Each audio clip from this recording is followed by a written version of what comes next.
Hello everyone, it's Space Chaser again, welcome to another video. This is part 2 of a series of 2 looking at the Garage Open Day that Stagecoach East Midlands held at Grimsby Depot to mark the 100th anniversary of the depot. In the first part we looked at the event itself. I showed you around the garage and the buses that were there. I'll put a link in the description to this video to that one so you can see it. There was a bit of a wobble with that one as well. There was a bit of a copyright thing because they were playing music from loudspeakers and it picked up on that. But I think I've sorted that one, so it should still be on. I'll put a link in the description, as I say, to this one, to that video, if you would like to see it. But in part 2, this part, I thought I'd look at the bits and pieces that I got. Some things I bought and some things that I picked up as freebies that Stagecoach were kindly handing out. As I put in the description to part 1, and as I forgot to say it in the audio to part 1, many thanks to Matt Cramwell and the full team at Stagecoach Grimsby Depot and elsewhere in East Midlands. I'm guessing some of the other depots were involved in the organisation as well. 19377 came across from Hull, for example, and I'm sure there are other staff at other places within Stagecoach East Midlands who were involved behind the scenes. So many thanks to all of those. I think a couple of the drivers were a bit frazzled with having enthusiasts taking pictures of the buses all day in Grimsby as well. But once again, thanks to the whole team at Grimsby and elsewhere, everybody who was involved in East Midlands. It was a good event, really enjoyed it. And yeah, hopefully there'll be more in the future.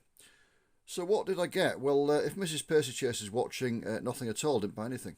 So no, I'm only joking. Obviously, I've got my own money. I will be living on bread and tap water for my packing up at work for the foreseeable future. But hey, we can't have it all. So some of the things I picked up, there were some trade stands there. I've got this rather nice Northcord Model Company Scania Omnicity double decker in the National Express West Midlands Heritage livery, the West Midlands PTE one. I'll be doing a review video of that one and indeed all of the models that I've got. They're all castings that I've not done reviews of yet, so look out on my channel for the reviews of these coming up in the future. Got an EFE RT, this one's actually an RTL, one of the Leyland ones, Leyland radiator on it, as you can see. A delivery of Stevenson's of Utoxeter, the well-known independent bus company. That was a snip, it was just a £5, was that one, as was the EFE Harrington Cavalier that I've got here. A delivery of East Yorkshire. Model of number 692, a bus I remember really well. A friend of my dad had it in preservation for a while. It is still preserved, it's just he doesn't own it anymore. But when he had it, we went for a few rides on it. We went to Sandtoft Rally on it. To the Halifax bus rally, and we had a little trip out around where we lived near Hull at the time on it as well. So fond memories of this bus, really pleased to have got a model of it, and again just a £5 from one of the trade stands there at the Garage Open Day, very good indeed. And last but not least for the models is an AEC Q-Type, the rather strange centre entrance, centrally engined should I say, double decker that AEC built in the 1930s. Way ahead of its time. It's a Corgi OOC model. This one's a delivery of Bolton Corporation, and I will be doing a review of that, and indeed, as I say, all of the other models that I've bought today at some point in the future. Also bought some books. This rather nice little West Yorkshire PTE book. I lived in West Yorkshire for nearly 20 years. The buses didn't look like that when I was there. It was much later than that I lived there. First West Yorkshire times. But this shows the West Yorkshire PTE buses, and that was a snip at just £2, so you can't argue with that. Yorkshire Traction Glory Days, that was just £3 again, can't argue with a price like that. Lovely black and white and colour photos in there of Yorkshire Traction buses right through to the takeover by Stagecoach, so that's really good. I'll enjoy having a look at that.